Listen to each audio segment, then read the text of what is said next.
கிறிஸ்துவுக்குள் மிகவும் பிரியமான அன்பு சகோதர சகோதரிகளே, முகநூல் நண்பர்களே, நேரலை செய்தி நேயர்களே, உங்கள் அனைவரையும் நான் ஆண்டவரும் இரட்சகரும் மீட்பருமாயிருக்கிற மரித்து உயிர் தெழுந்த இயேசு கிறிஸ்துவின் அதிகாரமுள்ள நாமத்திலே உங்களை வாழ்த்தி வரவேற்கிறேன்.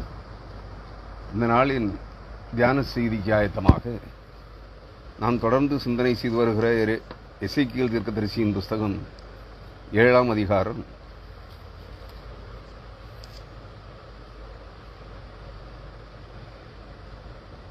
22ஆம் வசனம் முதல் 24 வரையான வசனங்களின் வாயிலாக உங்களோடு இறைவார்த்தைகளை தியானிக்கலாம் என்று விரும்புகிறேன். கிறிஸ்துவுக்குள் அருமையானவர்களே, உங்கள் வேதாகமங்களை எடுத்துக்கொள்ளுங்கள். வேதாகமம் கையில் இல்லாமல், வேத வசனங்களை பார்க்காமல், படிக்காமல், செய்திகளை மட்டும் கேளாதிருங்கள். வேத வசன வியாக்கியானங்களை வசன ஆதாரங்களோடு மட்டுமே நீங்கள் கவனிக்கும்படி உங்களை கேட்டுக்கொள்கிறேன். எசேக்கியேல் 7ஆம் அதிகாரம் 22ஆம் வசனம் முதல் 24 வரையான வசனங்கள். என் முகத்தை அவர்களை விட்டு திருப்புவேன், அதனால் அவர்கள் என் அந்தரங்க ஸ்தலத்தை பரிசுத்த குலைச்சல் ஆக்குவார்கள். பரிகாரர் அதற்குள்ளே பிரவேசித்து அதை பரிசுத்த குலைச்சல் ஆக்குவார்கள். ஒரு சங்கிலியை பண்ணிவை, தேசம் நியாயத்தீர்ப்புக்குள்ளான இரத்தப்பழிகளால் நிறைந்திருக்கிறது. நகரம் அல்லது பட்டணம் கொடுமையால் நிறைந்திருக்கிறது. ஆகையால் புறஜாதிகளின் துஷ்டர்களை வரப்பண்ணுவேன், அவர்கள் இவர்களுடைய வீடுகளை சுதந்தரித்துக் கொள்வார்கள். பலவான்களின் பெருமையை ஒழிய பண்ணுவேன், அவர்கள் பரிசுத்த ஸ்தலங்கள் பரிசுத்த குலைச்சலாகும் என்றார். கிறிஸ்துவுக்குள் அருமையானவர்களே, ஒரு நிமிடம் தலைவணங்கி ஜெபிப்போம். ஜெபம். எங்கள் அன்பும் இரக்கமும் நிறைந்த பரலோக தகப்பனே, இந்த பரிசுத்த நாளின் பிற்பகல் மாலை வேளையிலும் அடியவர்களாகிய நாங்கள் உம்முடைய இறைவார்த்தைகளை இயேசு கிறிஸ்துவ நாமத்தினாலே தியானிக்க நீர் தந்த கிருபைகளுக்காக உமக்கு நன்றி செலுத்துகிறோம். இந்த மாலை வேளையிலும் தூய ஆவியானவருடைய ஆற்றல் நிறைந்த வார்த்தைகளை, இந்த இறைவார்த்தைகளில் தீர்க்க தரிசன வார்த்தைகளில் மறைந்திருக்கிற பேருண்மைகளை நாங்கள் கற்றுக்கொள்ள, பிறருக்கு கற்பிக்க நீர் எங்களுக்கு உதவி செய்யும்படியாக உமது சமூகத்தில் மன்றாடுகிறோம். பேசுகின்ற அடிமையை மறைத்து இதை கேட்கிற உம்முடைய பிள்ளைகளுடைய உள்ளங்களிலே தூய ஆவியானவருடைய ஆற்றலை, உணர்த்துதலை கட்டளையிடும்படியாக உமது சமூகத்தில் மன்றாடுகிறோம். குறைகளை, குற்றங்களை தயவாக மன்னித்து நிறைவான ஆசீர்வாதங்களை, நிறைவார்த்தைகளின் வழியாக நித்திய வாழ்வுக்குரிய ஆசீர்வாதங்களை, நித்திய ஜீவனுக்குரிய ஆசீர்வாதங்களை பெற்றுக்கொள்ள கிருபை செய்யும்படியாய் எங்களுக்காக பிதாவின் வலது வாரிசத்தில் அமர்ந்து வாக்கு கடங்காத பெருமூச்சுகளோடு பரிந்து பேசிக் கொண்டிருக்கிற எங்கள் பரிகாரியாகிய ஆண்டவர் இயேசு கிறிஸ்துவின் அதிகாரமுள்ள நாமத்தில் ஜெபிக்கிறோம். ஜெபங்களும் எங்கள் ஜீவனுள்ள நல்ல பிதாவே. ஆமேன், ஆமேன். கிறிஸ்துவுக்குள் மிகவும் பிரியமானவர்களே, நான் கடந்த புதன்கிழமை என்று நினைக்கிறேன் 21ஆம் வசனம் வரையிலும் மேற்கண்ட அதிகாரத்தினுடைய ஒரு 4 வசனங்களை உங்களோடு பகிர்ந்து கொண்டிருந்தேன். இந்த நாளில் அந்த 21ஆம் வசனம் என்ன சொல்லுகிறது என்பதை சற்று சுருக்கமாக பார்த்துவிட்டு 22ஆம் வசனத்திற்குள்ளே உங்களை அழைக்கிறேன். 21ஆம் வசனம் எசேக்கியேல் 7:21, அதை அந்நியர் கையிலே கொள்ளையாகவும் பூமியின் துஷ்டர்களுக்கு சூறையாகவும் கொடுப்பேன், அவர்கள் அதை பரிசுத்த குலைச்சலாக்குவார்கள். எதை? எருசலேம் பட்டணத்தை, எருசலேம் தேவாலயத்தை, இஸ்ரவேல் தேசத்தை, யூதாவின் தேசத்தை, இந்த பூமி எங்கிலும் இருக்கிற தேவனுடைய ஆலயங்களை, தேவாலயங்களிலே தேவனை பணிந்து கொள்ளுகிற பக்தி வேடமிடும் பக்தி வேட கிறிஸ்தவர்களை துஷ்டர்களின் கையிலே ஒப்புக் கொடுப்பேன் என்று சொல்கிறார். இந்த வார்த்தைகளின்படியே அவர்கள் அதனால் பூமியின் துஷ்டர்களுக்கு சூறையாகவும் கொடுப்பேன், அந்நியர் கையிலே கொள்ளையாகவும் பூமியின் துஷ்டர்களுக்கு சூறையாகவும் கொடுப்பேன். அவர்கள் அதை பரிசுத்த குலைச்சல் ஆக்குவார்கள். அவர்கள் பரிசுத்த குலைச்சல் ஆக்குவார்கள் என்று தெரிந்தே தேவன் இவைகளை கட்டளையிடுகிறார். முதலாவது அசீரியரின் கையிலே ஒப்புக் கொடுத்தார், இரண்டாவது பாபிலோனியரின் கையிலே ஒப்புக் கொடுத்தார். பாபிலோனியர்கள் எருசலேம் தேவாலயத்தை இடித்து தரைமட்டமாக்கி சுட்டரித்து அதிலிருந்த பொன்னையும் வெள்ளியையும் திருடி கொண்டு போனார்கள், கொள்ளையடித்தார்கள். யூதர்களை சிறைபிடித்து அநேகரை கொண்டு போட்டார்கள், அநேகரை சிறைபிடித்து பாபிலோனுக்கு கொண்டு போனார்கள். பாபிலோனிலிருந்து 490 ஆண்டுகளுக்கு பிற்பாடு விடுதலை பெற்று 70 முதல் 70 ஆண்டுகளில் சிறையிருப்பு முடிகிறது. ஆனாலும் 490 ஆண்டுகள் வரைக்கும் சிறையிருப்பில் இருந்துவிட்டு இஸ்ராயேலர்கள் கோரேஸ் அரசனுடைய காலத்திலே விடுதலையாக்கப்படுகிறார்கள். யூதர்கள் அவர்கள் இஸ்ரவேலுக்கு வருகிறார்கள். திரும்பவும் அவர்கள் சில ஆண்டுகளுக்கு பிற்பாடு திரும்பவும் கொடுமை செய்கிறவர்களாயும் கொலை செய்கிறவர்களாயும் ஏழை எளியவர்களை வதைக்கிறவர்களாகவும் மாறிப்போனபடியால் தேவன் அவர்களை கிரேக்கர்களின் கையிலே ஒப்புக் கொடுத்தார். கிமு 333 ஆண்டிற்கு பிற்பாடு கிரேக்க சாம்ராஜ்யம் தோன்றுகிறது. கிரேக்க சாம்ராஜ்யத்தில் அந்த சாம்ராஜ்யத்தின் அதிபதி மகா அலெக்சாண்டர் 7 ஆண்டுகள் கிரேக்க பேரரசை நிறுவி ஆட்சி செய்துவிட்டு இந்தியாவின் வடமேற்கு பகுதி வரை யுத்தம் எடுத்து வந்து போரெடுத்து கங்கை அல்லது சிந்து நதியின் இக்கரை வரைக்கும் வந்திருக்கிறான். கொண்டபோரஸ் என்கிற ஒரு தமிழ் மன்னனை, அந்த காலத்தில் அங்கெல்லாம் வட இந்தியா முழுவதும் தமிழர்கள் தான் இருந்தார்கள். அந்த கொண்டபோரஸ் என்கிற வட இந்திய மன்னனை, தமிழ் மன்னனை எதிர்த்து யுத்தம் செய்துவிட்டு தன்னை எதிர்த்து யுத்தம் செய்த அந்த கொண்டபோரசனுடைய தேசத்தை கொண்டபோரசின் கையிலே கொடுத்துவிட்டு அவன் திரும்பி செல்லுகின்ற வழியிலே திரும்பி சென்று அலெக்சாந்திரியா, எகிப்தில் இருக்க தீரு பட்டணத்தின் அருகாமையில் இருந்த அலெக்சாந்திரியா பட்டணத்திலே கொல்லப்பட்டு மரித்தான்.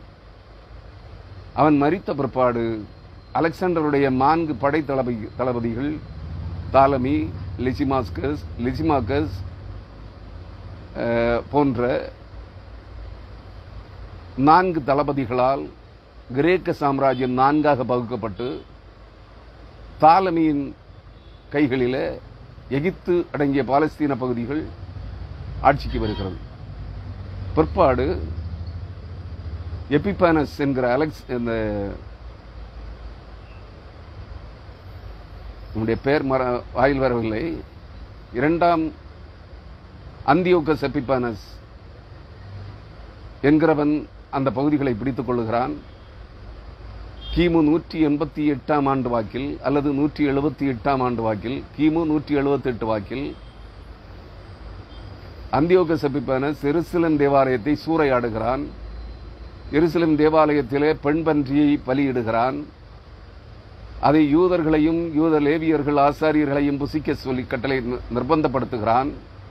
புசிக்கிறவர்களை விட்டுவிட்டான், மற்றவர்களை விரட்டி கொலை செய்தான் என்றெல்லாம் நாம் பார்க்கிறோம். இதெல்லாம் பல காலங்கள் தொடர்ந்து இஸ்ரவேலர் யூதர்களுடைய கொடுமையின் நிமித்தமாய் அவர்கள் புறஜாதிகளில் துஷ்டரானவர்களின் கைகளிலே அழிக்கப்பட்டார்கள். எருசலேம் தேவாலயம் பரிசுத்த குலைச்சலாக்கப்பட்டது. எருசலேம் பட்டணம் நிர்மூலமாக்கப்பட்டது. ரோமர்களின் ஆட்சி காலத்திலும் நீரோவின் ஆட்சி காலத்தில், ரோம பேரரசன் நீரோவின் ஆட்சி காலத்திலும் யூதர்கள் துரத்தி கொலை செய்யப்பட்டார்கள். கிறிஸ்தவர்களான யூதர்களும் அளிக்கப்பட்டார்கள். வரலாற்றில் நீங்கள் படித்ததுதான். அது இன்றளவும் தொடர்ந்து கொண்டிருக்கிறது. அவர்கள் பூமியில் துஷ்டரான, அதாவது 2வது வசனத்துக்கு வருகிறேன், 22ஆம் வசனத்துக்கு வருகிறேன்.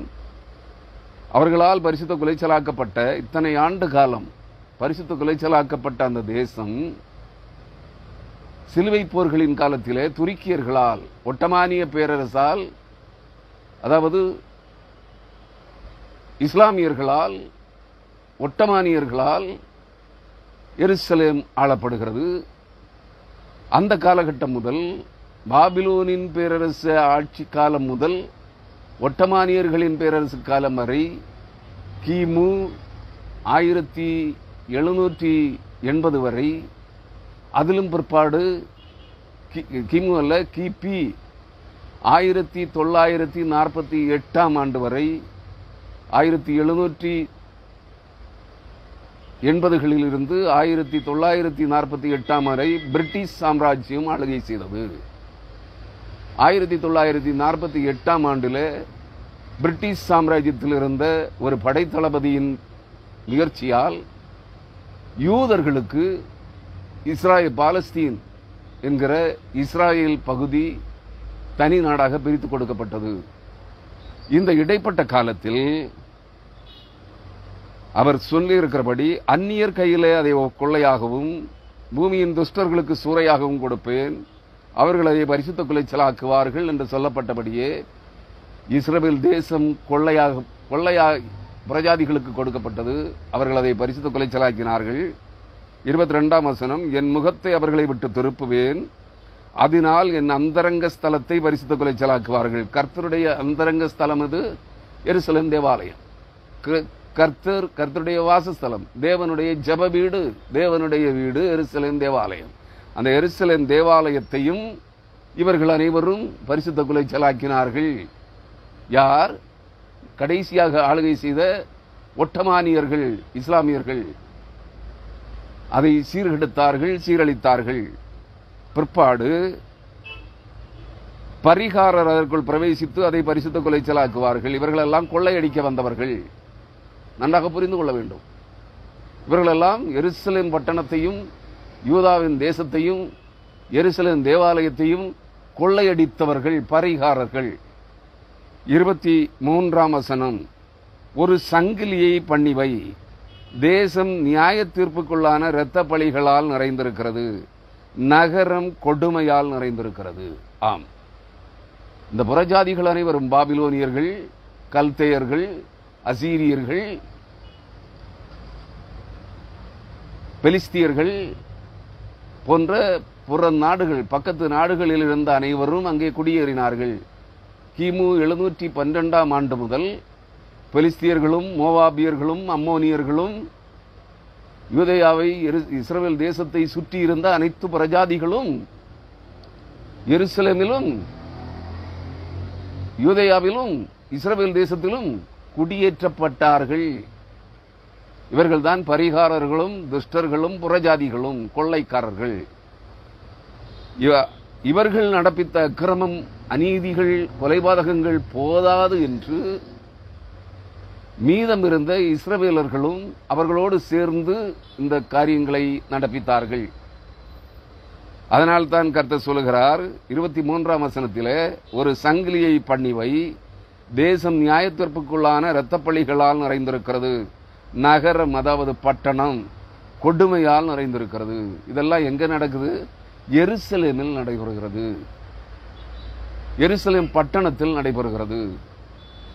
நியாயத்தீர்ப்புக்குள்ளான இரத்த பழிகள், கொலை பாதகம், காரணமின்றி பிறரை எளியவர்களை கொலை செய்கிறவர்களால் நிறைந்திருக்கிறது.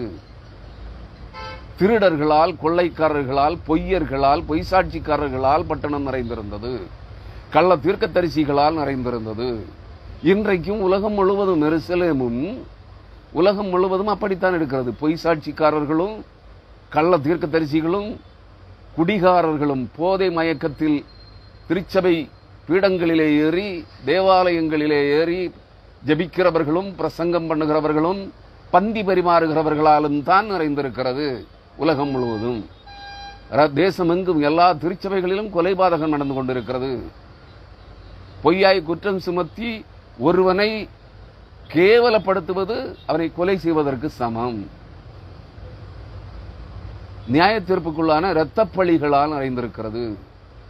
ஒரு பெண்ணை, அந்த பெண்ணின் விருப்பமின்றி அந்த பெண்ணை கெடுத்து போடுவதும் கொலைபாதகம், இரத்த பழி. இவைகளால் இன்றைய உலகம் அனைத்திலும் இருக்கிற திருச்சபைகளும், ஏன் இஸ்ரவேல் தேசம், இஸ்ரவேல் நாடு முழுவதும் அப்படித்தான் இருக்கிறது. நீங்கள் படித்திருப்பீர்கள் ஊடகங்களிலே, தற்போதைய இஸ்ரவேலின் பிரதமர்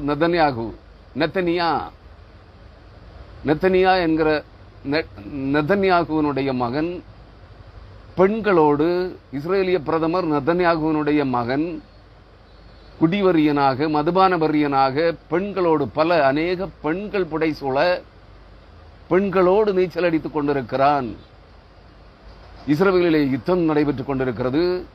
ஆனால் இஸ்ரேலிய பிரதமர் நெதன்யாவின் மகன், வேதாகமத்தின்படி அவன் நெத்தனியா, ப்ரொனன்சியேஷன்ல நெத்தனியாகு. அந்த பிரதமருடைய மகன் பொம்பளை பொறுக்கியா இருக்கிறான், குடிகாரனா இருக்கான் என்று ஊடகங்களிலே தகவல்கள் இருக்கிறது. நான் பார்க்கல, சொல்றேன். இதுதான் இஸ்ரேல் தேசத்தில் இருக்கிற யூதர்களுடைய நிலைப்பாடும் கூட. இரண்டாவது, அடுத்த வசனத்துக்கு வருகிறேன். ஆகவே தேசம், அதாவது இஸ்ரவேல் தேசம் மட்டுமல்ல, எருசலேம் பட்டணம் மட்டுமல்ல, எருசலேம் தேவாலயம் மட்டுமல்ல, இந்த பூமி முழுவதிலும் இருக்கிற அனைத்து தேவாலயங்களும், அனைத்து பரிசுத்த ஸ்தலங்களும், அனைத்து கோவில்களும், அனைத்து ஜாதிகளும், அனைத்து தேசங்களும் கொலைபாதகங்களினாலும், பொய்களினாலும், பொய் சாட்சிகளினாலும், பொய்யின் ஆவிகளினாலும் நிறைந்து இருக்கிறது. அனைத்து பரிசுத்தவான்களும், தங்களை பரிசுத்தவான்கள் என்று சொல்லிக் கொள்ளுகிற அனைத்து பரிசுத்தவான்களும் பரிகாரர்களாக இருக்கிறார்கள், கொள்ளைக்காரர்களாக இருக்கிறார்கள். கர்த்தரின் பெயரால் காணிக்கை கொள்ளையடிக்கிறவர்களாக இருக்கிறார்கள். கர்த்தரின் பெயரால் தேவனுடைய மனுஷன், தேவனுடைய தீர்க்கதரிசி, கர்த்தருடைய தீர்க்கதரிசி, கிறிஸ்துவின் அப்போஸ்தலன், கிறிஸ்துவின் ஆவியை பெற்றவன் என்று பொய் சாட்சி சொல்லிக் கொண்டிருக்கிறார்கள். ஆகவே உலகம் முழுவதும் திருச்சபைகள் தொடங்கி, அந்த ரொனால்டு லியோனார்டு என்கிற ஒரு லியோனார்டு ரேவன்கில் என்கிற ஒரு ஆப்பிரிக்க மிஷனரி, ஆப்பிரிக்காவை சார்ந்தவர் அல்ல, அவர் ஆங்கிலேய ஐரோப்பிய மிஷனரி, ஆப்பிரிக்க தேசத்திலே ஊழியத்திற்கு சென்றவர், அங்கே இரத்த சாட்சியாக மரித்தார் என்று நினைக்கிறேன். லியோனார்டு ரேவன்கில் என்பவர் ஒரு ஒரு கருத்தியலை வெளியிட்டார். அவருடைய காலத்தில் அவருடைய புத்தகங்களில் எழுதியிருக்கிறார் என்று கேள்விப்படுகிறேன். திருச்சபை எவளியோ அவளியே தேசம், திருச்சபை எவளியோ அவளியே உலகம். ஆம், அது 100% உண்மை. திருச்சபை கொள்ளைக்காரர்களின் கூடாரமாய், கொலைபாதகர்களின் கூடாரமாய், இரத்த பழி வாங்குகிறவர்களின் கூடாரமாய், வேசிக்கள்ளர்கள் விபச்சாரிகளின் கூடாரமாய், காணிக்கை பணம், கர்த்தருக்குரிய காணிக்கை பணத்தை கொள்ளையடிக்கிறவர்களின் கூடாரமாய் எப்பொழுதெல்லாம் மாறுகிறதோ, பொய் சாட்சிக்காரர்களின் கூடாரமாய் உலக திருச்சபை, உலகம் முழுவதிலும் இருக்கிற திருச்சபைகள் மாறுகிறதோ, அப்பொழுதெல்லாம் தேசம், பூமி, சகல ராஜ்யங்களும் கொடுமையால் நிறைகிறது. தேவனுடைய பட்டணங்கள், எருசலேம் பட்டணம் முதல், எருசலேம் தேவாலயம் முதல், எருசலேம் பட்டணம் முதல், யூதேயா தேசம் முதல், இஸ்ரவேல் நாடு முதல், உலகம் அனைத்திலும் இருக்கிற அனைத்து தேசங்களும் அப்படித்தான் மாறுகிறது. ஆகவே அவர் சொல்லுகிறார், ஒரு சங்கிலியை பண்ணிவை. எதுக்கு? இவர்கள் கைகளும் கால்களும் கட்டப்பட்ட நிலையிலே, நாம் முந்தின பகுதிகளிலே படித்தோம், யுத்தத்துக்கு ஆயத்தம் செய்வார்கள், பட்டயங்களை உருவார்கள், ஏவுகணைகளை ஏவுவார்கள். ஆனால் அவைகள் செயலற்று போகும். அவைகளால் இவர்கள் எதிரிகளை மேற்கொள்ள முடியாது. ஏனெனில் தேவனுடைய தண்டனை தீர்ப்பு. தற்போதைய நாட்களிலே இந்த உலகம் முழுவதிலும் இந்த தண்டனை தீர்ப்பு வரப்போகிறது என்பதற்கு இரத்தப்பழிகளாலும், கொலைபாதகங்களாலும், கொள்ளைகளினாலும், பொய் சாட்சிகளினாலும் உலகம் முழுவதிலும் இருக்கிற அனைத்து திருச்சபைகளும் நிறைந்திருக்கிறபடியினால் உலகத்தின் அத்தனை நாடுகளும், 218 நாடுகளும் கொள்ளைக்காரர்களின் கூடாரமாய், கொள்ளைக்காரர்களின் குடியிருப்புகளாய் மாறியிருக்கிறபடியினால் தேவன் தண்டனை தீர்ப்பை அனுப்பப் போகிறார். எல்லாருடைய கைகளும் கால்களும் சங்கிலிகளால் கட்டப்படும். வெளியே பார்த்தா தெரியாது சங்கிலி, இது மாயையான சங்கிலி, தேவனுடைய நியாய தீர்ப்பின் கட்டுகள். இவர்கள் கைகளும் கால்களும், இவர்களுடைய பலமும் சக்தியும் செயலற்று போகும். நாம் இஸ்ரவேல் தேசத்திலே பார்த்து கொண்டிருக்கிறோம். நன்றாக புரிந்து கொள்ள வேண்டும். இதுதான் அந்த சம்பவிக்க போகிறது. இதெல்லாருக்கும், ஒரு ஜாதியானுக்கு அல்ல, யூதர்களுக்கு மட்டுமல்ல, பூமியில் இருக்கிற 4600 சாதிகளுக்கும் வரப்போகிறது. இந்த சாதிகளுக்கெல்லாம் மூலம் 18 சாதி. தமிழில் 18 சாதிகள் உண்டு இல்லையா? அது அந்த 18 ஜாதி தான். 18 ஜாதி மல்டிப்ளை ஆகி மல்டிடியூடு, அதாவது கும்பல் கும்பலான திரள் கூட்டமான ஜாதிகளாக மாறி இருக்கிறது. 4600 ஜாதிகளாக பிரிந்திருக்கிறது. எல்லாம் இந்த 18 சாதிகளில் இருந்து தான் பிரிந்திருக்கிறது. நீங்கள் அதை நினைத்துக் கொள்ள வேண்டும். அனைவருக்கும் இந்த தண்டனை தீர்ப்பு வருகிறது.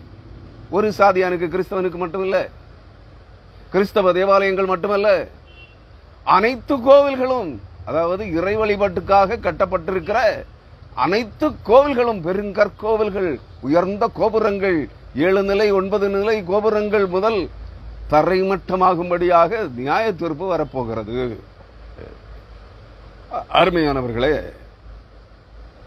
அவர் சொல்லுகிறார் 24ஆம் வசனத்திலே, எசேக்கியேல் 7ஆம் அதிகாரம் 24ஆம் வசனம், ஆகையால் புற ஜாதிகளின் துஷ்டர்களை வர பண்ணுவேன், அவர்கள் இவர்களுடைய வீடுகளை சுதந்தரித்துக் கொள்வார்கள், பலவான்களின் பெருமையை ஒழிய பண்ணுவேன், அவர்கள் பரிசுத்த ஸ்தலங்கள் பரிசுத்த குலைச்சல் ஆகும். என்ன சொல்லுகிறார்? தெளிவாக கவனிங்க. உங்கள் வேதாகமங்களில் அந்த வசனத்தை எடுத்து பாருங்கள். ஆகையால் புற ஜாதிகளில் துஷ்டர்களை வர பண்ணுவேன். இஸ்ரவேல் தேசத்திலே முதலாவது அங்கே குடியமர்ந்திருக்கிற கமாஸ் தீவிரவாதிகள் இருக்கிறார்களே, பாலஸ்தீனியர்கள். யார் அவர்கள்? ராட்சத புத்திரர்களின் சந்ததியார், பெலிஸ்தியர்கள். கோலியாத்தை நினைத்துக் கொள்ளுங்கள். பெலிஸ்தியனாகிய கோலியாத் சவுல் அரசனுடைய போர்ப்படை தளபதிகள் முதல் அனைத்து போர்ப்படை ராணுவமும் பயந்து, ஒருவனை கண்டு பயந்து நடுங்கியது. நீங்கள் அதை மறந்துவிடக் கூடாது. கதைகளில் படிப்பீர்கள், கதையாக சொல்லுவீர்கள். கோலியாத் 13 அடி உயரம் கொண்டவன், 6 முழ உயரம். ஒரு முழம்ங்கிறது 2.5 அடி. கணக்கிட்டு பாருங்கள். 13.5 அடி உயரம் கொண்டவன். அவன் ஒருவனை கண்டு சவுல், இஸ்ரவேலின் அரசன் சவுல் அரசனுடைய போர்ப்படை தளபதிகளும் போர்ப்படை ராணுவம் முழுவதும் பயந்து நடுங்கிக் கொண்டிருந்தது.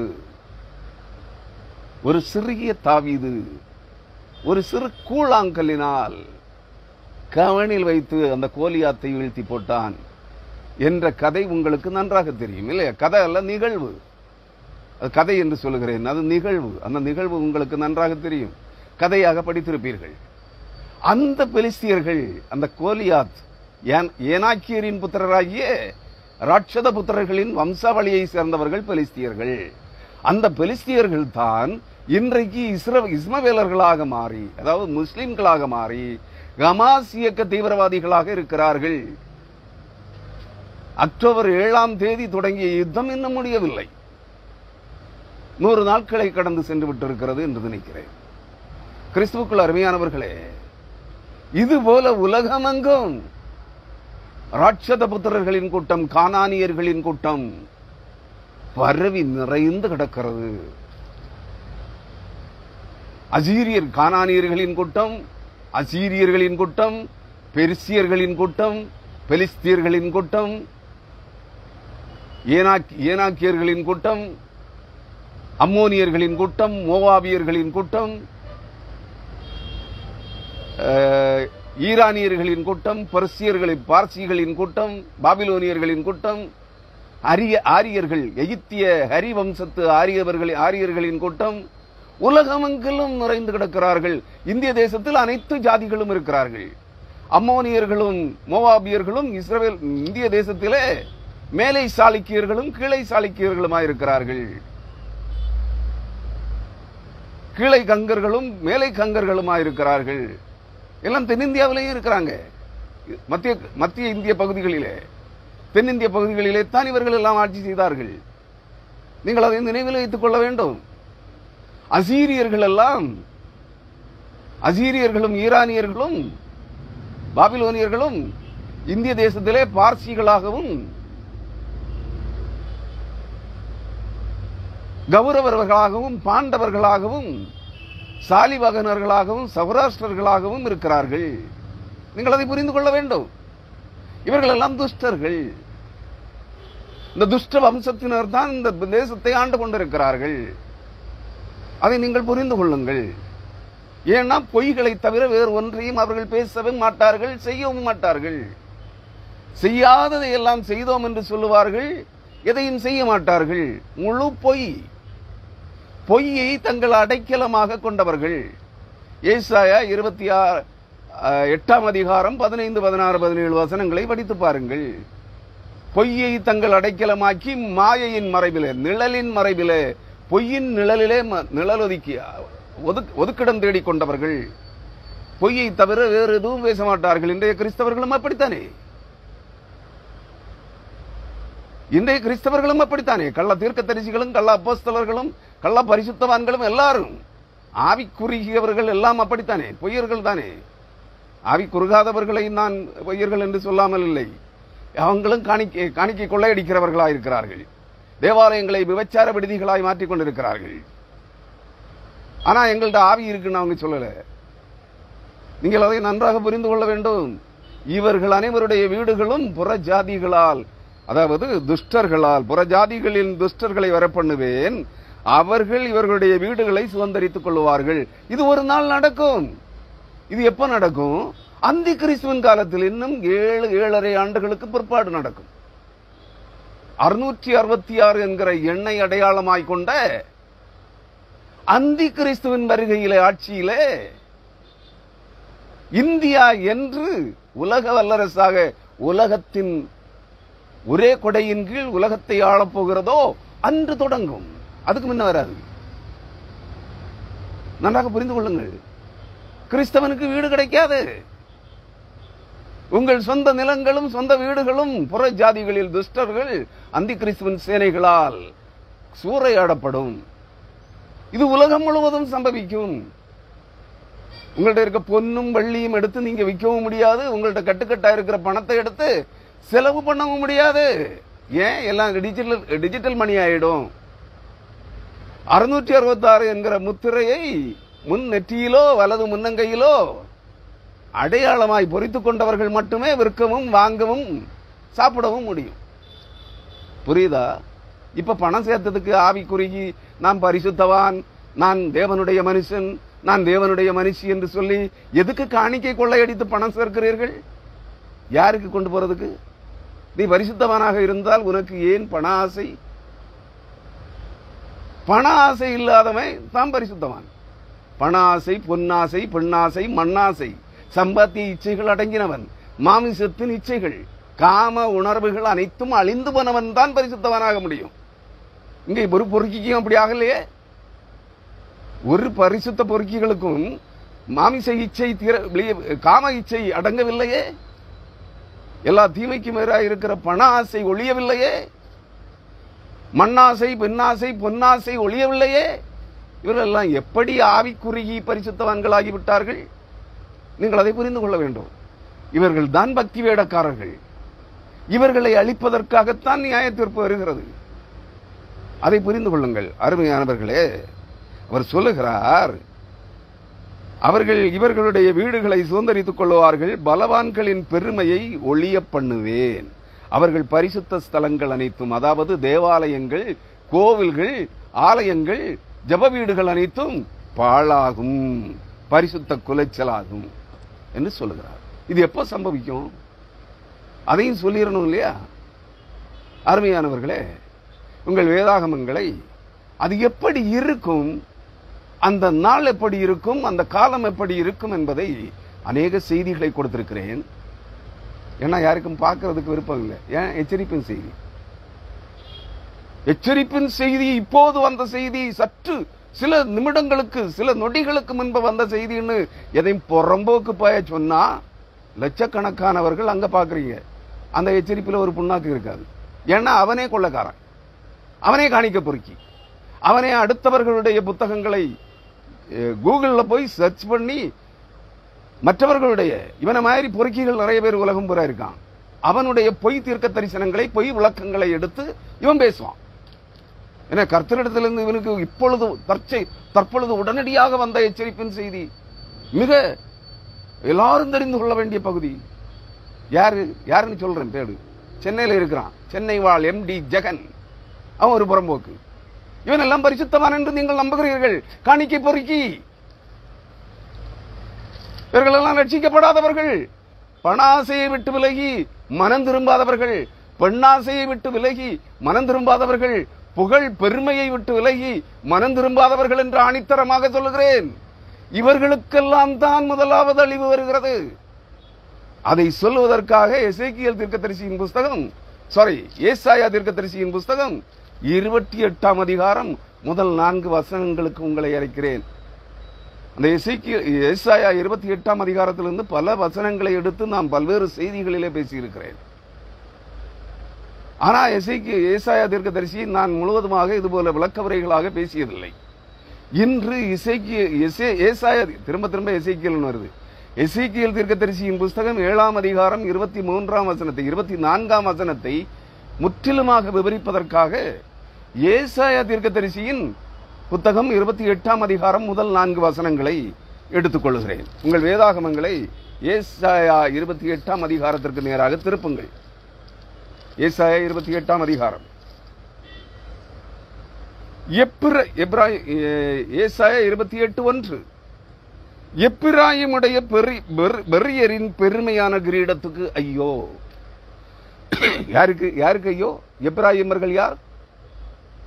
இஸ்ரவேலின் கோத்திரங்களில் ஒரு கோத்திரமாய் இருக்கிறார்கள். யோசேப்பினுடைய இளைய மகன்.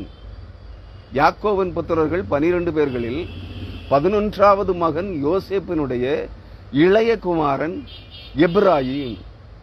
அந்த எப்பிராயிமர்கள் பெருமையின் பெருமையான கிரீடம் அணிந்திருக்கிறார்களாம். இவர்கள் யார்? பக்தி வேடதாரிகள். எப்பிராயிமை குறித்து ஆமோஸ், ஓசியா முதலானவர்கள் சொல்கிறார்கள், எப்பிராயிம் விக்கிரகங்களோடு இணைந்திருக்கிறான். விக்கிரகங்கள் என்றால் என்ன? சிலை என்று நினைக்கிறீர்களா? புறசமய கோவில்களிலே காணப்படுகிற சிலைகள் என்று நினைக்கிறீர்களா? இல்லை. விக்கிரகங்கள் என்றால் பொருளாசை எனும் விக்கிரகம், பணாசை எனும் விக்கிரகம், காம இச்சை எனும் விக்கிரகம், சம்பத்தி இச்சை எனும் விக்கிரகம். இந்த விக்கிரகங்களோடு இணைந்திருக்கிறார்கள். புரியுதா? அதான் அங்கு சொல்லப்படுகிறது. ஏசாயா 28ஆம் அதிகாரம் 1ஆம் வசனம். எப்பிராயிமர்கள் என்றால் பக்தி வேடக்காரர்கள், விக்கிரகங்களோடு இணைந்திருந்து கொண்டு நாங்கள் யெகோவா தேவனை ஆராதிக்கிறோம் என்கிறார்கள். இந்த பக்தி வேடக்காரர்களாகிய ஆவி குறுகி போனவர்களும் தங்களை பரிசுத்தவான்கள், ரட்சிக்கப்பட்டவர்கள், ஆவி அபிஷேகம் பெற்றவர்கள், அந்நிய பாஷை பேசுகிறவர்கள், மறுபடி பிறந்தவர்கள், நாங்கள் பரிசுத்தவான்கள் என்று சொல்லிக் கொண்டு பணாசை என்னும் விக்கிரகத்தோடு, பொன்னாசை என்னும் விக்கிரகத்தோடு, சம்பாத்திய இச்சை என்னும் சொத்தாசை மண்ணாசை என்னும் விக்கிரகத்தோடு இணைந்து பயணித்துக் கொண்டிருக்கிறார்கள். இவர்கள் எல்லாம் பொய்யர்கள், இவர்கள் எல்லாம் பக்தி வேடக்காரர்கள், எப்பிராயிமுக்கு ஒப்பானவர்கள். எப்பிராயிமினுடைய வெறியரின் பெருமையான கிரீடத்துக்கு ஐயோ. மதுபானத்தால் மயக்கமடைந்தவர்களின் செழிப்பான பள்ளத்தாக்குடைய கொடுமுடியின் மேலுள்ள அலங்கார ஜோடிப்பு வாடிப்போகும் புஷ்பமே. இங்க என்ன சொல்லப்படுகிறது? மதுபானத்தால் மயக்கமடைந்தவர்கள், லிட்டரலி ஆல்கஹாலிக் அடிக்ட்ஸ், அதாவது சாராயம், பிராண்டி, போதைப் பொருட்களுக்கு அடிமையா இருக்கிறார்கள். இது லிட்டரலி ஒரு அர்த்தம். ஏன்னா குடிக்காத பய ஒரு பரிசுத்தவானே இல்லை. எல்லா பயலும் ராத்திரி குடிச்சதுக்காக கும்மாளம் போடுறான். ஏன்? ஊடகங்களிலே, டிவி தொலைக்காட்சிகளிலே பார்த்திருப்பீர்கள். பால் தினகரனும் அவனுடைய குடும்பமும் குடித்து ஒரு பெரிய ஏரியிலே படகு சவாரி செய்த போது குடித்து கும்மாளம் இட்டுக் கொண்டிருந்ததை பார்த்திருப்பீர்கள். எல்லா கள்ள பரிசுத்தவான்களும் மதுபானத்தினால் மயங்கி, இது நிறைய பேர் நானே பார்த்திருக்கிறேன் நேரடியா. திருச்சபை பிரசங்க மேடைகளிலே நின்று வாந்தி எடுத்தவர்களை பார்த்திருக்கிறேன். அதுவும் இந்த எசேக்கியேல் 28ஆம் அதிகாரத்தில் பிற்பகுதிகளிலே வரும். ஆசாரியர்கள் அனைவரும் மதுபானத்தால் மதிமயங்கி பிரசங்க பீடங்களிலே வாந்தி எடுக்கிறார்கள். இவைகளை நீங்கள் வேதாகம விளக்கம் ஆகா ஓஹோ என்று புகழுகிறீர்கள். இவர்களுடைய பிரசங்கங்களை, அந்த பிரசங்கங்களும் வாந்தியே. அவர்கள் வேறெங்கோ நாய் நக்கிவிட்டு இங்கே வந்து உங்களிடத்திலே கக்குகிறது. கூகுள் சர்ச்சில் போய் அல்லது வேதாகம விளக்க உரைகளை படிச்சு, இவங்களை போல போலிகள் எழுதுனது தானே வேதாகம விளக்க உரைகள். அந்த போலி வேதாகம விளக்க உரைகளையும் கூகுள் சர்ச் நெட்ல போய் கூகுள் சர்ச் பண்ணி வேற உலக பென்னிகின் போன்ற உலக புறம்போக்குகள் எழுதின அவங்களுடைய விசுவாச அறிக்கைகளையும் அவர்களுடைய பிரசங்கங்களையும் திருடி இவர்கள் அதை அங்க விழுங்கி நாய் தெருவில் போய் நக்கிட்டு வந்து இங்க வீட்டில் கக்கும் இல்லையா, தான் கக்குனதை திரும்ப தின்னும். அதே மாதிரி நாய்கள் இவர்கள் வேற இவங்கிட்டயோ திருடி தின்னுகிட்டு இங்க வந்து உங்ககிட்ட கக்குறான். பிரசங்க மேடைகளில் நின்று வேத வசனத்தை படிப்பதில்லை இவர்கள், தேவ சமூகத்தில் காத்திருந்து ஜெபிப்பதில்லை, தேவன் இவர்களுக்கு எதையும் வெளிப்படுத்துவதும் இல்லை. அப்படின்னா இதையெல்லாம் விவரிச்சிருக்கணும். நீங்க அதை புரிஞ்சுக்குங்க. அருமையானவர்களே, மதுபானத்தால் மயக்கமடைந்தவர்களின் செழிப்பான பள்ளத்தாக்குடைய கொடுமுடி. அதுனா இவங்க எல்லாம் என்ன சொல்றாங்க? இந்த மதுபானத்தால் மயக்கமடைந்து செழிப்பின் ஆசீர்வாத ஐஸ்வர்ய பிரசங்கங்கள், ப்ராஸ்பரிட்டி டாக்டரின்ஸ், ஆவி குறுகி போனவர்கள் கள்ள பரிசுத்தவான்களின் செழிப்பின் ஐஸ்வர்ய பிரசங்கம், ஆசீர்வாத பிரசங்கம். ஆசீர்வாதம் சொன்னாதான் அத்தனை கள்ளப்பயலும் கள்ள விசுவாசியும் வருவான். ஏன்? காணிக்க கொடுத்து லஞ்சம் கைக்கூலி, கடவுளுக்கு கைக்கூலி கொடுத்து ஆசீர்வாதம் வாங்க போறாங்களாம். அதான் காணிக்க கைக்கூலி கொடுத்து ஆசீர்வாதம் விலை வண்டி வண்டியா வாங்குறாங்க. நான் எல்லாம் அப்படி பிரசங்கிக்கிறது இல்லை. காணிக்கையும் வாங்க மாட்டேன், உங்களுக்கு ஆசீர்வாதம் சொல்லவும் மாட்டேன். நன்றாக புரிந்து கொள்ளுங்கள். இவர்களெல்லாம் ஆசீர்வாத செழிப்பின் பிரசங்கிகள், ப்ராஸ்பரிட்டி டாக்டரின் பிரீச்சர்ஸ். புரியுதா? சகல பொய்யும் புரட்டும் எருசலேமின் தீர்க்கதரிசிகளிடமிருந்து தான் வெளிப்பட்டது. எரேமியா 7ஆம் அதிகாரத்தை படியுங்கள். சகல கள்ள தீர்க்க தரிசனங்களும் திகைத்து திடுக்கிடத்தக்க காரியங்கள் எருசலேமின் தீர்க்கதரிசிகளிடத்தில் அரங்கேறி கொண்டிருக்கிறது.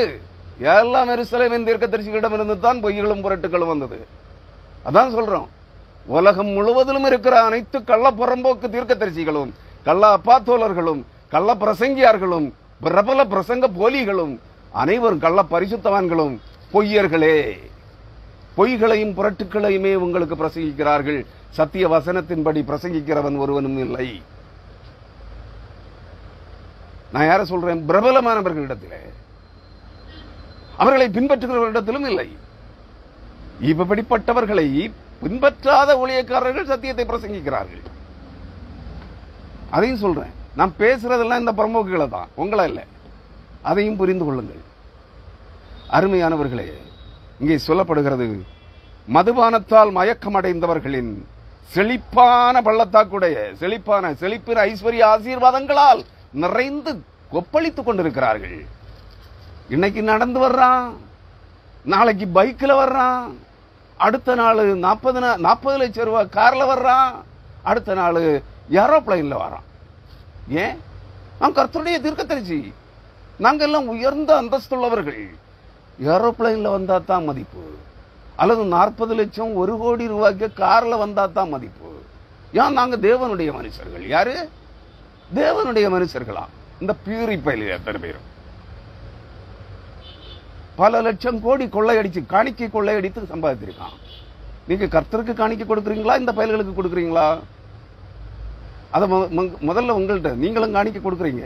என்னுடைய செய்திகளை கேட்கிறவர்களே, நீங்களும் காணிக்கை கொடுக்கிறீர்கள். நீங்கள் கர்த்தருக்கென்று காணிக்கை கொடுக்கிறீர்களா? இல்லை இந்த காணிக்கை பொறுக்கி பல லட்சம், பல கோடி, பல 1000 கோடி சம்பாதித்த அந்த காணிக்கை பொறுக்கி பல பரிசுத்தவான்களுக்கு கொடுக்கிறீர்களா? சொல்லுங்க. எவனோ ஒரு புறம்போக்கு போய் ஒரு செய்தி அனுப்பியிருக்கான், நான் அதை பிளாக் பண்ணி விட்டுட்டேன். தீர்க்கதரிசிகளை, தேவனுடைய ஊழியக்காரர்களை குற்றப்படுத்துகிறவர்கள், குறை கூறுகிறவர்கள் சபிக்கப்படுவார்கள், அவர்களுடைய குடும்பம் நாசமடையும், அவர்களுடைய கண்கள் கெட்டு போகும், அவர்களுடைய புயங்கள் கைகள் சூம்பி போகும்னு சொல்றான். அந்த செய்தியை எனக்கு அனுப்பியிருந்தான் யூடியூப்ல. அதே மாதிரி ஒரு செய்தியை MD ஜெகனும் அனுப்பியிருந்தான் எனக்கு யூடியூப்ல. என்னுடைய யூடியூப் சேனல்ல எனக்கு இருக்க 731 செய்திகளின் முதல் முன்னணியிலே அந்த செய்தி இருக்கிறது. யாரெல்லாம்? எல்லாம் அந்த புறம்போக்கும் என்னுடைய செய்திகளை பார்க்கிறான், புத்தகங்களை படிக்கிறான். அவன் எனக்கு அனுப்பியிருக்கான். தேவனுடைய ஊழியக்காரர்களை சபிக்கக்கூடாது, குற்றம் சொல்லக்கூடாது, குறை சொல்லக்கூடாது. ஏன்? எனக்கு எதுக்கு குத்துது உனக்கு? நீ காணிக்க பொறுக்கிற, பொய் சொல்ற, பொய்யான ஆசீர்வாதங்களை வாரி வண்டி வண்டியாக இறக்குகிறாய்.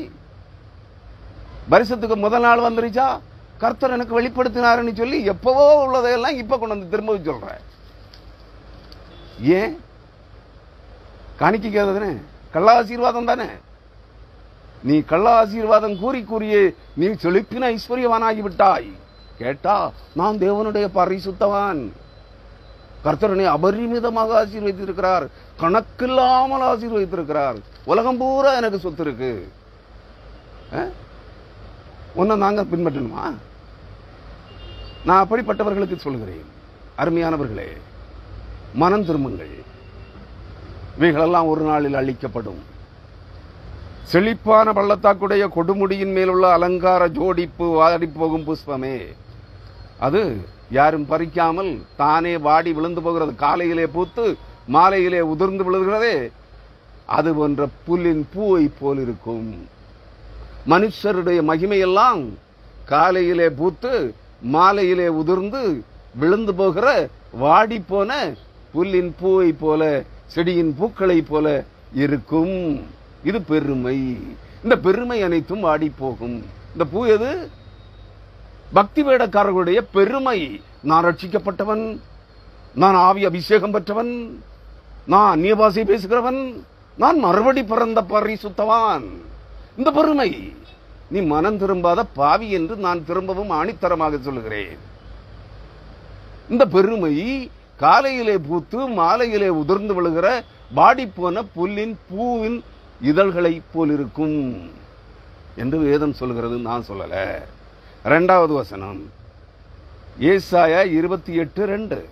நல்ல கவனமா கேளுங்க. இதோ திராணியும் வல்லமையும் உடைய ஒருவன் ஆண்டவரிடத்தில் இருக்கிறான். யார் இருக்கிறா? ஒருத்தன் இருக்கிறானா? யார் அவன்? அவன் தான் திறப்பிலே நிற்கப் போகிறவன், அவன் தான் உலகத்தை அழிக்க வரப்போகிறவனும் பூமியை அழிக்க வரப்போகிறவனும் அவனே. திறப்பிலே தேவனுடைய ஜனங்களுக்காக திறப்பிலே நிற்கப் போகிற தேவனுடைய மனுஷனும் அவனே, கர்த்தருடைய தூதனும் அவனே. ஏஞ்சலிக் மேன், ஹோலி பர்சன், கிறிஸ்துவுக்கு ஒப்பானவன், கிறிஸ்துவுக்கு சமமானவன். தேவதாகமத்திலே பல்வேறு இடங்களிலே, ஏசாயா ஒரு குறிப்பிட்ட வசனத்தை சொல்றேன், ஏசாயா 46ஆம் அதிகாரம் 10ஆம் வசனம் அல்லது 9ஆம் வசனம். ஏசாயா 46:9.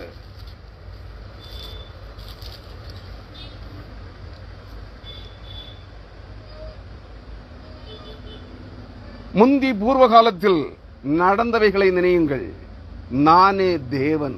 கர்த்தர் சொல்லுகிறார், கர்த்தராகிய இயேசு கிறிஸ்து சொல்லுகிறார், நானே தேவன், வேறு ஒருவரும் இல்லை. நானே தேவன், எனக்கு சமமானவன் இல்லை.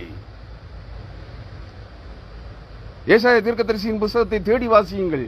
எனக்கு ஒப்பானவன் யார்? எனக்கு நிகராக எனக்கு முன்பாக நின்று எனக்கு கட்டளையிடத்தக்கவன் யார்? நீர் இப்படி செய்ய வேண்டும் என்று எனக்கு ஆலோசனை சொல்லத்தக்கவன் யார் என்று கேட்கிறார். அப்படிப்பட்ட ஒருவன் அவருக்கு முன்பாக இருக்கிறான். அவர் அல்ல, அவரை போல ஒருவன் அவருக்கு முன்பாக இருக்கிறான். அதைத்தான் ஏசாயா 28ஆம் அதிகாரத்திலே 2ஆம் வசனத்திலே சொல்லுகிறார்.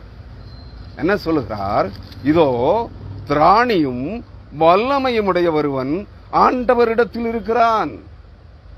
அவன் கல்மலை போலவும். எப்படி வருவானாம்? எப்படி வர்றானா? அதான் நான் இந்த 2-3 மாசமா செய்தி கொடுத்துட்டே இருக்கேன். வானமும் பூமியும் சமுத்திரமும் குலுக்கப்படுகிற நாள், சங்கார புயல் போலவும் பெருவெள்ளத்தின் இரைச்சல் போலவும் கல் மலை போலவும் புரண்டு ஓடுகிற வெள்ளமாய் புரண்டு ஓடுகிற நாள், சமுத்திரத்து ஜலங்களை கர்த்தர் அழைத்து பூமியின் மேல் ஊற்றுகிற நாள். இவைகளை இந்த தூதனை கொண்டு தான் செய்கிறார். அதான் கேளுங்க. இதோ திராணியும் வல்லமையும் உடைய ஒருவன் ஆண்டவரிடத்தில் இருக்கிறான். அவன் கல்மலை போலவும் சங்கார புயல் போலவும் புரண்டு வருகிற பெரு வெள்ளம் போலவும் வந்து கையினாலே அதை தரையிலே தள்ளிவிடுவான். அந்த வசனம் முழுவதும் என்ன சொல்லுது? அவன் வருகிற நாள் சகல ஜாதிகளாலும் விரும்பப்படுகிற அக்கிரமத்திற்கு முடிவு உண்டாக்கும்படியாக வரப்போகிற அந்த மனிதன் பரிசுத்த ஆவியினால் நிறைந்தவனாய், தேவனுடைய முத்திரை கோலாகிய பரிசுத்த ஆவியினால், இருப்பு கோலினால், அந்த இருப்பு கோல் வெளிப்படுத்தின விசேஷம் 2ஆம் அதிகாரம் கடைசி 3-4 வசனங்களை படித்து பாருங்கள். தியத்தீரா சபையின் தூதனுக்கு சொல்லப்பட்ட வார்த்தைகளிலே இருக்கிறது. அவனுக்கு நான் பிதாவினிடத்தில் அதிகாரம் பெற்றது போல் ஜாதிகளை மண் பாண்டங்களைப் போல நொறுக்கி போடும்படியாய் ஜாதிகளின் மேல் அதிகாரம் கொடுப்பேன், இருப்புக்கோலாகிய பரிசுத்தாவியை கொடுப்பேன் என்று சொல்லுகிறார். அவனுக்கு விடிவெள்ளி நட்சத்திரத்தையும் அவனுக்கு கொடுப்பேன் என்று சொல்கிறார். நானே விடிவெள்ளி நட்சத்திரமாய் இருக்கிறேன் என்று சொன்னவர் அவருக்கு சமமான அந்த மனிதனுக்கு விடிவெள்ளி நட்சத்திரத்தையும் கொடுக்கிறார். அருமையானவர்களை, அவன் தான் வருகிறான், கர்த்தர் அல்ல. கர்த்தருக்கு சமமான ஒருவன் வருகிறான். கர்த்தருக்கு முன்பாக நிற்கிறவன் வருகிறான். மனிதனாகத்தான் வருகிறான். ஆவி ஒளி உடல் சரீரத்தோடு வருகிறான். மறுபடி பிறந்தவனாக வருகிறான். அதான் மறுபடி பிறப்புன்னா என்னன்னு தெரிஞ்சுக்கணுங்கிறது. அருமையானவர்களே, நான் அநேக பதிவுகளையும் அநேக செய்திகளையும் கொடுத்திருக்கிறேன். இறுதியாகத்தான் இந்த செய்திக்கு வந்திருக்கிறேன். நன்றாக புரிந்து கொள்ளுங்கள். அவன் கல்மலை போல, கல்மலை பார்த்திருப்பீங்க, எரிகற்கள் விழுவது போல இருக்கும் கல்மலை, பனிக்கட்டி துண்டுகள், பனிக்கட்டிகள். ஒரு பனிக்கட்டி ஒரு மழை பெய்யும் போது ஒருவனுக்கு உச்சியில தலையில வந்து விழுந்துருச்சுன்னா அவன் செத்தான். கல்மலை போலவும் சங்கார புயல் போலவும். சங்கார புயல் அடிச்சு கொண்டு போயிடும், கொன்று போடும். ஆனா அந்த பிரேதம் எங்க போய் விழுந்திருக்குன்னே தெரியாது. சுனாமி பேரலை தாக்கிய போது எங்கெல்லாம் அந்த பிரேதங்கள் கண்டுபிடிக்க முடியவில்லை, தெரியுமா உங்களுக்கு? அதுபோல சங்கார புயல் போல வருகிறான். புரண்டு ஓடு வருகிற பெரு வெள்ளம் போலவும் வருகிறான். புரண்டு ஓடுகிற, எங்கும் வீடுகள், குடியிருப்புகள், பட்டணங்கள் அனைத்தையும் சூழ்ந்து கொள்ளுகிற புரண்டு ஓடு, கரை புரண்டு ஓடுகிற காட்டாற்று வெள்ளம் போல் வருகிறான். ஆழி பேரலை தண்ணீர் போல் வருகிறான். நன்றாக புரிந்து கொள்ளுங்கள். வருகிறான். அவன் வந்து கையினாலே அதை தரையில் தள்ளிவிடுவான். கையினாலே எதை தரையில் தள்ளிவிடுவான்? நான் பரிசுத்தவான், நான் ஆவிக்குரியவன், நான் ரட்சிக்கப்பட்டவன், நான் ஆவி அபிஷேகம் பெற்றவன் என்று கள்ளாவிகளை, பொய்யினாவிகளை அபிஷேகமாய் பெற்று விளங்காத பேச்சை, எழுத்துக்களை இடம்பெயரச் செய்து எழுத்துக்களை அந்நியவாசி என்று பேசிக் கொண்டிருக்கிற மறுபடி பிறந்த அந்த புறம்போக்கு நாய்களை எல்லாம் அழித்து போட இவர்கள் தலையின் மேல் பூத்திருக்கிற வெறுமையின் பெருமையான கிரீடம் இருக்கிறதே, காலையிலே பூத்து மாலையிலே உதிர்ந்து போகிற புல்லின் பூவை போன்ற பெருமை. பூவுக்கு மகிமை இருக்கிறது இல்லையா? பூவை எல்லாரும் ரசிப்போம் தானே, ஆனா காலையில பூத்து மாலையில உதிர்ந்து போயிடும். அந்த பூவை போன்ற பெருமை, இவர்களுடைய மகிமையும் இவர்களுடைய பெருமையும் இவர்களுடைய புகழும் இவருடைய சம்பாத்தியமும் இந்த புல்லின் பூவை போல் இருக்கிறது. இந்த பூ பெருமை என்கிற அந்த கிரீடத்தை இதான் இவங்க பெற்ற ரட்சிப்பின் கிரீடம். இவர்கள் சம்பாதித்த கோடிக்கணக்கான கொள்ளையடித்து, காணிக்கை கொள்ளையடித்து சம்பாதித்த கொள்ளை பணம், இவைகள் அனைத்தையும் கையினாலே தரையில் தள்ளிவிடுவான். சங்கார வெள்ளம், புரண்டு ஓடுகிற பெருவெள்ளம் என்ன செய்யும்? சங்கார புயல் என்ன செய்யும்? அடிச்சு கொண்டு போயிடும். ஒரு பயிலுக்கும் ஒரு புண்ணாக்கு இருக்காது, மாட மாளிகைகளும் இருக்காது, கூட கோபுரங்களும் இருக்காது, உயர்ந்த தேவனுடைய மாளிகைகளும் இருக்காது, தேவனுடைய கூடாரங்களும் இருக்காது, தேவனுடைய கோபுரங்களும் இருக்காது, காரும் வண்டியும் ஒண்ணும் இருக்காது, எல்லாம் கொண்டு போயிடும். புரண்டு ஓடுகிற பெருவெள்ளம் இவர்களையும் வாரி கொண்டு போகும். அவர் சொல்லுகிறார், 3ஆம் வசனம், ஏசாயா 28:3, எப்பிராயிமுடைய வெறியரின் பெருமையான கிரீடம் காலால் மிதித்து போடப்படும், கையினால் பெயர்த்து தள்ளப்படும். அவனுடைய கை எது? அந்த சங்கார புயல் போல் வருகிற, கல் மலை போல் வருகிற, புரண்டு ஓடுகிற பெரு வெள்ளம் போல் வருகிற அந்த தூதனுடைய, அந்த தேவனுடைய மனுஷனுடைய புயம் கைகள் அது. கல் மலை அவனுடைய கை, சங்கார புயல் அவனுடைய கை, ரக்கைகள். அந்த ரக்கைகள் வீசி அவன் வரும்போது சங்கார புயல் எழும்பும், கடல் புயல் எழும்பும், சூறாவளி காற்று எழும்பும். நன்றாக புரிந்து கொள்ளுங்கள். அந்த சேட்டைகள் அதான் கைகள். அதுல என்னெல்லாம் வருதுன்னு பாத்துக்கோங்க. அருமையானவர்களே, எப்ராயிமுடைய வெறியரின், மதுபான வெறியர்கள், காம வெறியர்கள், புரியுதா? மத வெறியர்கள், ஆவி வெறியர்கள். என்ன வெறியர்கள்? ஆவி வெறியர்கள். அசுத்தாவிகளினால் வெறி பிடித்து மதவெறி பிடித்த ஆவி வெறியர்கள், மதவெறி என்கிற காம இச்சையின் வெறி பிடித்தவர்கள். ஒரு பெண்ணையும் விட மாட்டானுங்க. சம்பாத்தியை செய்யணும் வெறி பிடித்தவர்கள், பணாசையனும் வெறி பிடித்தவர்கள். இவர்களுடைய பெருமையான கிரீடம் காலால் மிதித்து போடப்படும். தப்பி ஓடுறவன் எல்லாம் மிதிச்சு சவிட்டிக்கிட்டே போவான், மிதிச்சுக்கிட்டே ஓடுவான். அதுலயே நிறைய பேர் செத்து போவான். புரியுதா உங்களுக்கு? அருமையானவர்களே, 4ஆம் வசனம். நான் செய்தியின் இறுதி பகுதிக்கு வந்திருக்கிறேன். செழிப்பான பள்ளத்தாக்குடைய கொடுமுடியின் மேலுள்ள, அதாவது உலகத்தின் ஐஸ்வர்யங்களால் செழிப்பாக வளர்ந்து உயரமான மாட மாளிகைகள், கூட கோபுரங்கள், தேவனுடைய கூடாரங்கள், தேவனுடைய மலைகள், தேவனுடைய கோபுரங்கள் என்று கட்டி கொண்டிருக்கிறார்களே, இதெல்லாம் மண்ணோடு மண்ணாக போயிடும். இதான் செழிப்பின் ஐஸ்வர்யத்தின் உச்சம். காணிக்கை பொறுக்கிகள், கொள்ளையடித்து சம்பாதித்திருக்கிற பொய்யர்களும் பொய் சாட்சிக்காரர்களும், தேசங்களை ஆளுகிறவர்களும் ஆட்சி செய்கிறவர்களும், அவர்களுக்கு வால்பிடிக்கிறவர்களும், அதிகாரிகளும், தேவாலய ஊழியக்காரர்களும், போதகர்களும், திருச்சபை தலைவர்களும், கள்ள தீர்க்கதரிசிகளும், கள்ள அப்போஸ்தலர்களும், கள்ள பரிசுத்தவான்களும், மறுபடி பிறந்தவர்களும், கள்ள தேவனுடைய மனுஷர்களும். தேவனுடைய மனுஷர்கள் அல்ல, இவர்கள் சாத்தானுடைய பிள்ளைகள், இவர்கள் சாத்தானுடைய தூதுவர்கள், சாத்தானுடைய அப்போஸ்தலர்கள், சாத்தானுடைய தீர்க்கதரிசிகள். இவர்களெல்லாம் தரையோடு தரையாக, மண்ணோடு மண்ணாக்கப்பட்டு மிதிக்கப்படுவார்கள். இவர்களுடைய, ஏன்னா நான் சொல்லலைங்க, வேதம் சொல்லுகிறது, அதை உங்களுக்கு விளக்கி சொல்லுகிறேன்.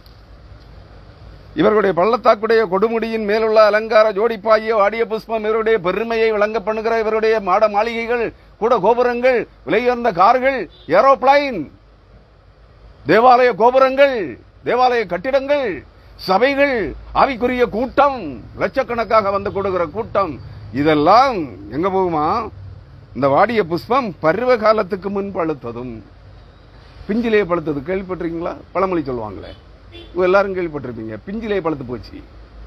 சில பையங்களை பார்த்து, சில பொண்ணை பார்த்து சொல்லுவாங்க, இது பிஞ்சிலே பழுத்த பழம், அதாவது கெட்டு போச்சு. குடிகாரனை பார்த்து பிஞ்சிலே பழுத்து போனவன், சின்ன பையன் மாதிரி காலேஜில் படிக்கிறவன், ஸ்கூல்ல படிக்கிறவன் எல்லாம் குடிகாரனா இருந்தான்னா இது பிஞ்சிலே பழுத்த பழம். அது மாதிரி பொண்ணுங்க ஸ்கூல்ல காலேஜில் படிக்கும் போதே பல ஆண்களோடு உறவு வைத்திருக்கிறார்கள் என்றால், அடிக்கடி டிஎன்சி பண்றாங்கன்னா, அதாவது கர்ப்பத்தை கலைக்கிறார்கள் என்றால், பிஞ்சிலே பழுத்த பழம் என்று சொல்லுவார்கள். அதுபோல இவர்கள் பிஞ்சிலே பழுத்த பழங்கள். அதை ஆவிக்குரிய கண்ணோட்டத்திலே சொல்லுகிறேன். இவர்கள் தங்கள் பாவங்களை விட்டு, பணாசையை விட்டு, பெண்ணாசையை விட்டு, மண்ணாசையை விட்டு, பொன்னாசையை விட்டு, சம்பாத்திய இச்சைகளை விட்டு, உடலின் காம இச்சைகளை விட்டு விலகி மனம் திரும்பாத பாவிகள், பிஞ்சிலே பழுத்த பழங்கள். இவர்கள் எல்லாம் சொல்லுகிறார்கள், நாங்கள் ரட்சிக்கப்பட்டவர்கள். நான் சொல்லுகிறேன், இவர்கள் ரட்சிக்கப்பட்டவர்கள் அல்ல, இவர்கள் இச்சிக்கப்பட்டவர்கள். அந்த ராயை எடுத்துட்டு சொல்லுங்க. ரட்சிக்கப்பட்டதுல ராய, இரண்டாவது ஈக்கு அடுத்து இருக்கிற ராயை எடுத்துருங்க. இவர்கள் எல்லாம் இச்சிக்கப்பட்டவர்கள். இவர்கள் பிஞ்சிலே பழுத்த பழங்கள். இவர்களை மறுபடி பறக்கவும் இல்லை, இவர்கள் ஆவி பரிசுத்தாவியை பெறவும் இல்லை, சத்தியவசனத்தின்படி நடக்கவும் இல்லை. இவர்கள் மனம் திரும்பாத பாவிகள் என்று சொல்லுகிறேன். அருமையானவர்களே, இவர்கள் வாடிய புஷ்பம். இது பருவகாலத்துக்கு முன் பழுத்து போன பிஞ்சிலே பழுத்த பழங்கள். காண்கிறவன் பார்த்து அது தன் கையில் இருக்கும் போதே விளங்குகிறதுமான முதல் கனியை போல் இருக்கிறார்கள். புரியுதா? அதான் சில பொண்ணுக ஒழுங்கா அடக்க ஒடுக்கமா ஆடை உடுத்தி, அடக்க ஒழுக்கமா வீட்டு பிள்ளைகள் மாரி, நல்ல குடும்பத்து பெண்கள் மாதிரி வெளியே திரியலன்னா பார்க்கிறவன் எல்லாம் அவளை படுக்கை இழுக்கணும்னு நினைப்பான். புரியுதா? காண்கிறவன் அது என்ன சொல்றது? அது தன் கையில் இருக்கும் போதே, காண்கிறவன் பார்த்து அது தன் கையில் இருக்கும் போதே விளங்குகிறதுமான முதல் கனியை போல் இருக்கும். எத்தனை பெண்கள் சீரழிக்கப்பட்டிருக்கிறார்கள். எல்லாம் இதனால தான். சும்மா போறவனுக்கு, குடிகாரனுக்கும் பார்த்தா பொறுக்காது, அவனுக்கு புத்தி மயங்கி இருக்கும், மதிமயக்கம், மதுபான மயக்கத்தில் இருப்பான். அவன் தன் வீட்டு பொண்ணை பால் தான் இவளும் என்று நினைக்க மாட்டான். அவளை இழுத்து கட்டில போட்டு கற்பழிச்சிட்டு போயிடுவான். பிஞ்சிலே பழுக்குது. இதுதான் திருச்சபைகளிலும் நடந்து கொண்டிருக்கிறது.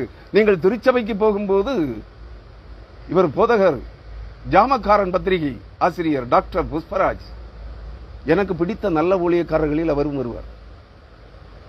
அவர் அநேகம் தரம் வெளிநாடுகளிலும், சிங்கப்பூரிலும், மலேசியாவிலும், இந்தியாவிலும், வெளிநாடுகளிலும் பிரசங்கித்திருக்கிறார். கன்வென்ஷன் கூட்டங்களிலே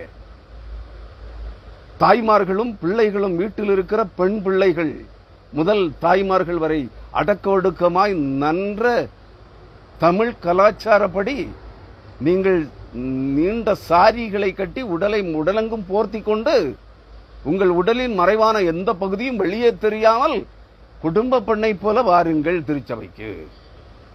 இறுக்கமான ஆடைகளை அணியாதிருங்கள். ஜட்டியும் ஒரு பனியனும் மட்டும் போட்டுட்டு சர்ச்சுக்கு வராதீங்கன்னு சொல்றாரு. நிறைய செய்திகளில் அவர் பேசியிருப்பார். அதைத்தான் நானும் சொல்லுகிறேன். அது அவருடைய கருத்து. அந்த கருத்தை நான் இந்த செய்திக்காக எடுத்துக்கொள்கிறேன். கால் முட்டிக்கு கீழே, முட்டிக்கு மேல துணி உடுக்காதீங்க. ஸ்லீவ்லெஸ், அதாவது கை இல்லாத பிளவுஸ் போடாதீங்க. உங்கள் உடலின் மறைவான பகுதிகள், கைகளின் அக்குள்கள், மார்பகங்கள் அனைத்தையும் புதுக்கி வெளியே காட்டாதீங்க. உன் பின்னழகை, உன் பட்டக்ஸ், அதுல இறுக்கமா ஜீன்ஸ் பேண்ட் போடாத, அதையும் முட்டளவு போடாத. கணுக்கால் வரை மறைத்துக்கொள். உன் கைகள் முழங்கை வரை, முழங்கை மூட்டு வரை பிளவுஸ் போடு, டிரெஸ் போடு, நீ எதை வேணும்னாலும் போடு. ஆனா இறுக்கமாக உடை அணியாதே. இறுக்கமாக உடை அணிந்தால், மெல்லிய உடைகளை, விலை உயர்ந்த மெல்லிய ஆடைகளை அணிந்தால் உன் உடலின் அங்கங்கள் அனைத்தும் புதுங்கி வெளியே தெரியும். கண்ணாடியில பார்க்கிறது மாதிரி தெரியும். நீ திருச்சபைக்கு போகும்போது உன் நடையை காத்துக்கொள். நீ திருச்சபைக்குள்ளே செல்லும் போது உன் வாயை காத்துக்கொள், உன் நாவை காத்துக்கொள். இதெல்லாம் இல்லாம சர்ச்சுக்கு போய், சபைக்கு போய் ஆவி அபிஷேகம் பரிசுத்தாவி பெற்றேன்னு கெட்ட வார்த்தை பேசிட்டு இருக்க. நீ எல்லாம் ரட்சிக்கப்பட்டவனா, ரட்சிக்கப்பட்டவளா? அருமையான கிறிஸ்தவர்களே, பகிரங்கமாக பேச வேண்டிய நிர்பந்தம் வந்து விட்டது. அதனாலே பேசியிருக்கிறேன். காண்கிறவன் பார்த்து அது தன் கையில் இருக்கும் போதே விழுங்குகிறதுமான முதல் கனியை போல் இருக்கும் இந்த பிஞ்சிலே பழுத்து போற பழங்கள் எல்லாம். இதுக்கு தாய்மார்கள் தான் உடந்தையாக இருக்கிறீர்கள், தகப்பன்மார்கள் உடந்தைகளாக இருக்கிறீர்கள், சகோதரர்கள் உடந்தையாக இருக்கிறார்கள். நீங்கள் தீய வழிகளை நீங்க தட்டி கேட்டா உங்க பிள்ளைகள் போதகனோ, தீர்க்கதரிசியோ, அப்போஸ்தலனோ, ஆவி குறுகினவனோ, பிரபல பிரசங்கியோ, இல்ல வீட்டுல இருக்க அண்ணனோ, தம்பியோ, அப்பனோ கேட்டா, புருஷனோ கேட்டா, நீ என்ன யோக்கியனான்னு கேட்பீங்க தானே? அவன் வாயை மூடிட்டு போயிடுவான், எனக்கு அதுக்கு வம்பு அப்படின்னு. ஏன்னா அவனும் யோக்கியன் அல்ல. அவனுக்கிட்டே 1008 புழுக்கள் இருக்கும்.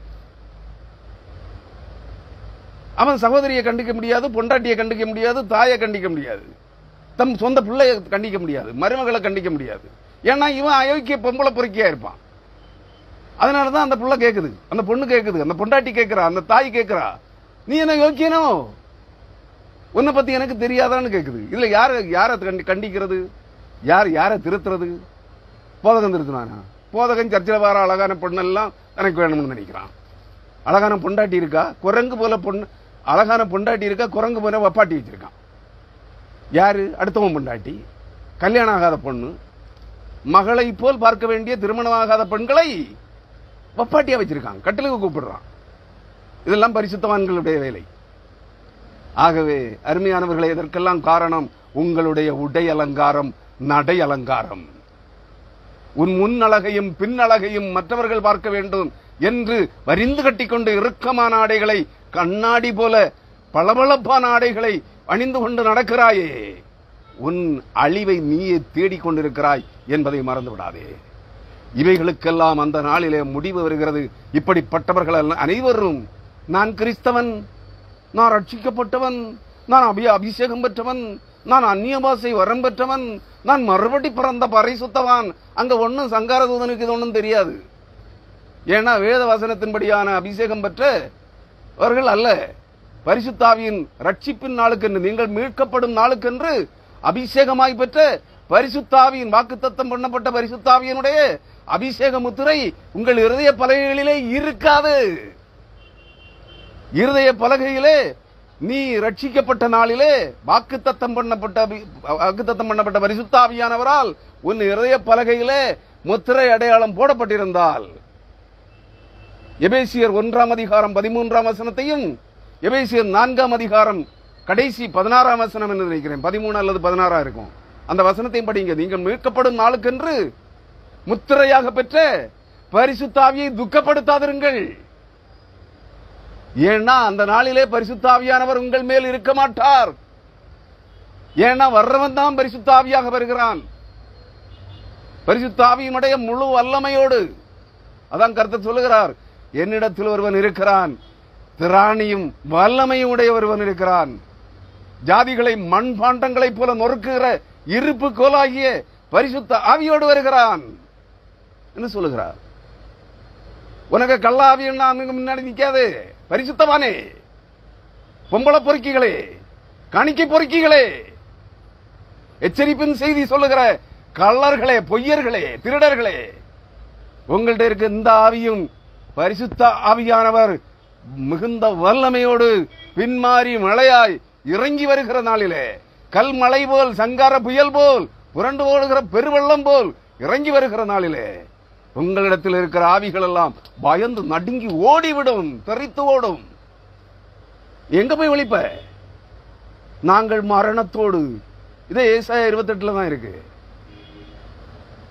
15 அதிகாரம் 15 ஏசாயா 28:15. மரணத்தோட, நீங்கள் மரணத்தோட உடன்படிக்கையும் பாதாளத்தோட ஒப்பந்தமும் பண்ணினோம், பாதை பெருவெள்ளமாய் புரண்டு வந்தாலும் அது எங்களை அணுகாது, நாங்கள் பொய்யை எங்களுக்கு அடைக்கலமாக்கி மாயையின் மறைவிலே வந்து அடைந்தோம் என்கிறீர்களே. அவன் வரப்போறவன் அவன் என்ன செய்வானா? 18 ஏசாயா 25:18. நான் செய்தியை முடிக்கிறேன். நீங்கள் மரணத்தோடு செய்த உடன்படிக்கை விருதாவாகி நீங்கள் பாதாளத்தோடு செய்த ஒப்பந்தம் நிற்காதே போம். மரணவாதை புரண்டு வரும்போது அதன் கீழ் மிதிக்கப்படுவீர்கள். 19 அது புரண்டு வந்த மாத்திரத்தில் உங்களை அடித்துக் கொண்டு போகும். அது நாள்தோறும் இரவும் பகலும் புரண்டு வரும். அதை பற்றி பிறக்கும் செய்தியை கேட்பதும் சஞ்சலத்தை உண்டாக்கும். கிறிஸ்துவுக்குள் அருமையானவர்களே, இதுதான் அந்த நாளினுடைய நிகழ்வுகளாக இருக்கும். கர்த்தருடைய ரகசிய வருகையின் பரிசுத்த ஆவியானவருடைய பின்மாறி மழையாக எல்லா ஜாதிகளும் விரும்புகிற பரிசுத்த ஆவியானவருடைய வருகையின் நாள், இந்த பூமியின் ஜனங்களுடைய அக்கிரமத்திற்கு முடிவு கட்டுகிற நாள் இப்படித்தான் இருக்கும். மறந்து விடாதீர்கள். கர்த்தருக்கு சித்தமானால் வேறொரு அடுத்த பகுதியோடு, அதாவது எசேக்கியேல் 7 அதிகாரம் 25 தொடங்கிய ஒரு பகுதியோடு வருகிற திங்கள் அல்லது வருகிற புதன் அன்று மாலையிலே உங்களை மீண்டும் சந்திக்கிறேன். அதுவரை கர்த்தருடைய இந்த வார்த்தைகள் உங்கள் தியானத்திற்கு உரியவைகளாய் இருக்கட்டும். எசேக்கியேல் 7 அதிகாரத்தையும் ஏசாயா 28 அதிகாரத்தையும் திரும்ப திரும்ப திரும்ப மனப்பாடம் செய்வது போல் படித்து தியானித்து பார் சகோதரனே. முழங்காலில் நின்று படி, முழங்காலில் நின்று தியானம் பண்ணு, முழங்காலில் நின்று ஜெபி. கர்த்தருடைய ஆவியானவர்களை உங்களுக்கு உணர்த்தி தருவார். நீ வேற எந்த கள்ளத்திற்கு தரிசிக்கிட்டையும் ஓடாத. இதை ஒத்துக்க, இது சரியானு கேட்கறதுக்கு மோகன் சீட்ட போகாத. இது சரியான எம்டி ஜெகனிடத்தில் போகாத. இது சரியானு கேட்கறதுக்கு உலக அசம்பிளி சாப்காடு சபை தலைவர் பாஸ்டர் கள்ள மோகனிடத்தில் போகாத. சென்னை சின்னமலை மோகனிடத்தில் போகாத. இவர்கள் எல்லாம் கள்ளர்கள், புறம்போக்குகள், ஓநாய்கள், கள்ளர்கள். இவர்களிடத்தில் தேவனுடைய ஆவி இல்லை என்பதை ஆணித்தரமாக சொல்லி இந்த செய்தியை நிறைவுக்கு கொண்டு வருகிறேன். கர்த்தருடைய வார்த்தைகள் சத்தியமும் ஜீவனுமாயிருக்கிறது.